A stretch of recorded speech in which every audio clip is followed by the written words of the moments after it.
Hello and welcome to Chapter 3. Now we're going to talk about conditional execution. Conditional execution is where we start sort of adding more intelligence. Sequential execution, you just type them in and Python does it. But sequential execution is where you can choose one of two paths, turn left or turn right or go straight. You can make choices. And this is an essential part of making computers seem intelligent. And so the key to this is the if statement. So the if statement is the reserved word that indicates that we're going to do something conditionally. And it's not that hard to read. So the if statement has a condition. It's really a question.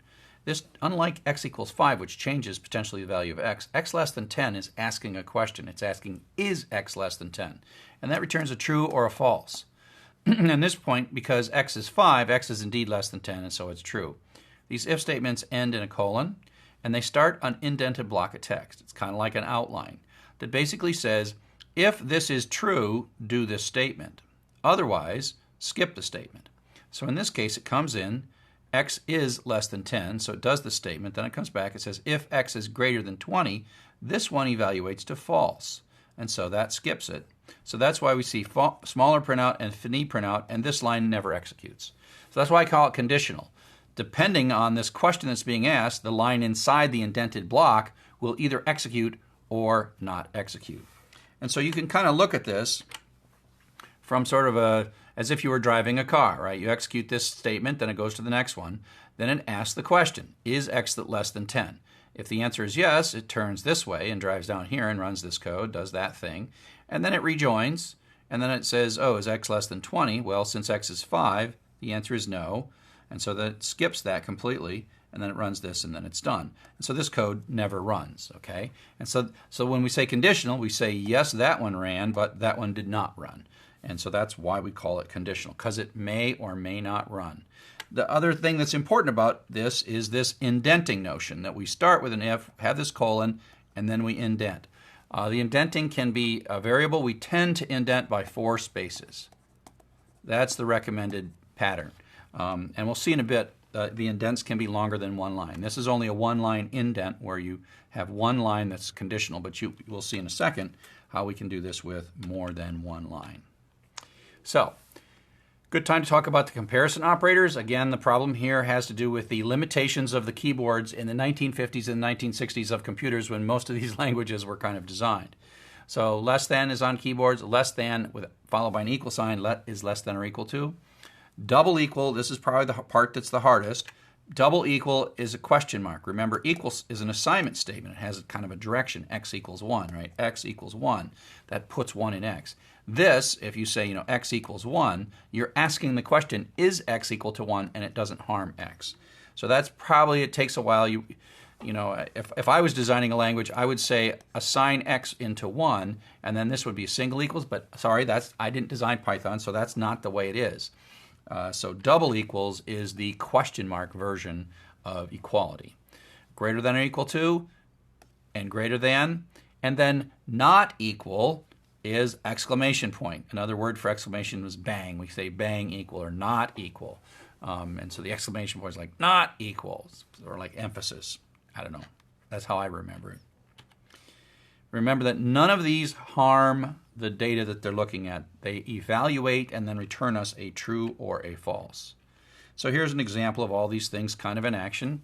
For x equals 5, they're all going to be true. If x is equal to 5, remember that's the question mark. If x is greater than 4, yeah, and the answer is yes. Print greater than 4. If x greater than or equal to 5, that's also true, so this part runs. You can also, if it's only one line of stuff, you can sort of pull this line up to the end here. If x less than 6, print less than 6. If x less than or equal to 5, print less than or equal to 5. If x is not equal to 6, print 6. And so you see this pattern of indent, end of indent, indent, end of indent, indent, end of indent, indent, end of indent. So this is an important part of Python. Not a lot of languages make the indenting of lines a syntactically meaningful thing, but that is how Python works. And so if you don't indent it, it's not going to work the way that you expect it, especially if you're coming from a programming language like JavaScript or Java or C, where the actual spacing doesn't matter. In Python, the spacing does matter. And so this is an example of a longer block of text that's indented. And you can now see kind of how this indent works.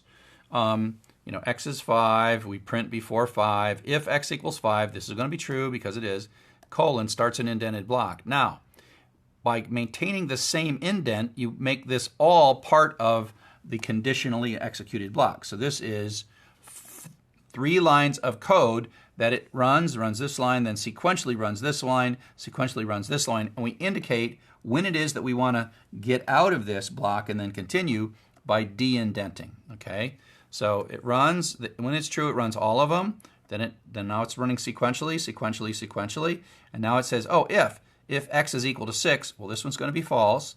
Then that skips all of these. None of these run. Skips all of the indented blocks. And so this indenting is a way to, in effect, make bigger blocks of conditional code or multi-line blocks of conditional code.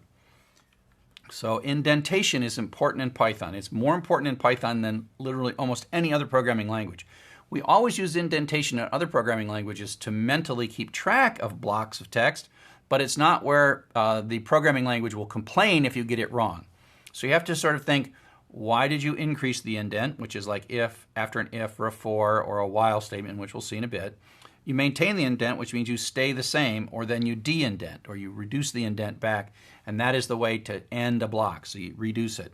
Blank lines don't matter, and then comments by themselves on a line don't make any difference for indenting. And so as you're doing this indenting, it's really natural to hit the tab key on your computer and to move in. So you did if blah, blah, blah, and then on the next line you hit tab. The problem is that Python can get very confused if you sometimes are using 4 spaces, space, space, space, space, and sometimes you use tab. And the danger is it can look right on your screen, but Python will still complain to you. And so if you're using a text editor that might be putting tabs into your document, you find where it turns them off. So a programmer editor, and we're not talking a word processor now, we're talking about a programmer editor like Notepad or Text Wrangler. These have a setting whether or not to turn tabs into spaces or not. So it either puts a tab in the file or puts spaces. And so this is a good time, if you're using one of these text editors, to make sure to turn tabs off or cause tabs to be expanded, so you don't end up with, in a few weeks or a few days, with Python errors that you just don't understand and that makes you grouchy. Here's the good news, and that is if you're using our recommended Atom text editor, it automatically, once you save the file with a .py extension, it automatically just uses, you hit the tab key and it moves in spaces. And so that is very nice, and it's just one of the many reasons that we recommend and like Atom to edit these files. So just understand that tab and spaces might look the same on your screen, but to Python they may or may not be equivalent, and you can end up with spurious errors that Python will give you if you get your tabs wrong. Okay? So here's just some of the screens. Depending on your tool that you're using, your editor that you're using, you might have to find it, but it's like auto expand tabs or replace tabs by spaces, etc. The idea is don't put tabs in your document. The best practice is to use spaces and don't put tabs in your document when you're writing Python programs. So you have to think about this, about the indenting and the de-indenting. When do you go in and when do you come back out? And so it's the way that we define blocks. So we have sequential code, which maintains the same indent. Now we see the if and we see the colon. That means we start an indent, and then to stay inside that block of code, you maintain the indent, and then to end that block of code, you de-indent. So you think of this as like, I'm de-indenting. I'm doing this on purpose. It's not like randomly. If this was in, then it would function differently. The fact that this print is out means it's not part of this if block. These two statements are part of the conditional code. The print really is the thing after the if, right? And so this is going to run no matter what. These two may or may not run. In this case, because it's true, they are going to run and come back out. So this is conditional code. This is sequential code. Sequential code. And if we continue down, we haven't talked about loops yet, but the for keyword is a loop, and this is telling it to run this thing 5 times, and it ends in a colon, and then you go in, and then you have some sequential code, then you have an if. This is called nested. That's a block within a block. So the if has another colon, so we go in even farther. And then we de-indent to this level of this if, and then later we de-indent to the level of the for. So you kind of have to match these things up and decide how you're going to end your conditional code, or in the looping code, which we're going to learn in the next section, how that works. So what you want to do after a while, and it won't take you too long, but sort of train yourself to start thinking about the fact that these are blocks of code, that you can sort of draw these squares around the blocks of code. And I've drawn the square here. The if starts it. You can also kind of use the colon as your little mechanism, and then the de-indent stops it. And so this is the conditional code. And then you can see where the F starts, and then it's the line that lines back up with the for. That is the scope of the entire for loop. Same here with the if. The thing that lines up, that is the scope of that if block. So mentally, you have to realize that these de-indenting and indenting adds meaning to your program. I mean, they absolutely define which things are going to run as part of an if statement or regardless of the value in the if statement. So start seeing these.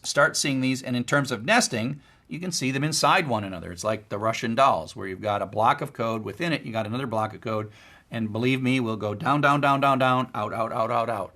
And so start seeing these indenting as blocks. Just start feeling that. Like I said, nested decisions. So there was a for loop with an if. We can also have a decision where there's an if within an if. And so in this case, x is 42. If x is greater than 1, that's true. So then we're going to print this. If x is less than 100, that's again true. So we're going to go in and run this. And then we've de-indented twice. And so this does line up with the if. So this functions as the end of both this block and the end of this block because it lines up out here. So if we look at it from a GPS perspective, it's true, x is greater than 1. We print that. We ask another question. That's a question. And it yes. And now we're continuing back down. So we kind of come out of the indent block. And as you're drawn, you kind of see this is indented once, and this one is indented twice, just the way I drew it. And the same is true here. This is indented once, and then getting too busy there. This one's indented once, this one's indented once, this one is indented twice, right? So start counting those indents and knowing how the de-indents work. So we have one-way decisions, and very commonly we have a two-way decision. We call this else. We want to basically do one thing or another. It's like a fork in the road. If something is true, in this case is x greater than 2, well, it's 4, so it is true. We do one thing, and if it's false, we do another thing. In this particular example, we don't do this one. We only do this one over here. But you got the idea that with one if test, we choose alternatively between one and the other of the choices. So this is how we write that in Python. We say, sequential code, question mark, colon. And then we have the true part. This is the part that executes if the question evaluates to true. And then we de-indent and use the keyword else. So else is a Python keyword. And you see another colon here. So we sort of de-indent, say else, and then re-indent. And then we have this part. And so that's how we capture the other half. And then, of course, it runs no matter what. So if we were to do this, if it's true, it runs this and then skips that. And if it were false, which it's not, it would skip this, run this, and then continue. The point is, if you use an if-else structure, one of these two things is going to run. And it's sort of the same as this. It comes in here. There's no scenario in which both run. It's going to run one, and by running one, it's not going to run the other one. That's how an if-then-else happens. So coming up next, we're going to talk about some more conditional execution patterns, a little more complex stuff, else if, etc.